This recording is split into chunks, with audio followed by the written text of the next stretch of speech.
गई तो पहली बिना तो पड़ चुकी है। यूथ ने कभी भी मौलवी को नहीं सुना था पाकिस्तान की हिस्ट्री में। यूथ हमेशा एक्टर्स, डांसर्स, लड़कियां, हीरो, फिल्में, इनको सुनता था। सिंगर्स, मीरा, अभी कौन लड़कियां नहीं पता, ये मशहूर है, बता रहा हूं। किसने वायरल की थी? मेरे आपके डैडीज ने।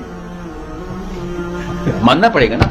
और किसने? मैंने तो नहीं की, मैं तो पैदा ही नहीं हुआ था, मैंने तो नहीं वायरल की ना। पाकिस्तान में पिछली जनरेशन ने वायरल की थी। इस वक्त तारिक मसूद वायरल हुए 30 में, 40s में, 50s में, 70s में, 80s में, 90s में, 2000 में भी कोई मौलवी क्यों नहीं वायरल हो रहा था? क्या फेसबुक नहीं था? बिल्कुल था। आपको भी पता फेसबुक कब से है। यूट्यूब में आपको भी पता यूट्यूब कब से है। ये आप लोगों ने मौलवी वायरल करना शुरू कर दिए, समझ रहे? इसलिए मुझे उम्मीद है आप लोगों से।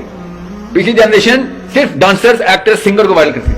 अब मुकाबले का किसे कहते हैं? 36 का आंकड़ा हो गया। 36 का आंकड़ा कैसे? तारिक जमील साहब की सब्सक्रिप्शन देखें, मोहम्मद अली मिर्जा की देखें, तारिक मसूद साहब की देखें, डॉक्टर इसरार की देखें, ठीक है, मोटे मोटे जितने मैं मोटे मोटे बता रहा हूं वरना करूं, और कोक स्टूडियो की देखें।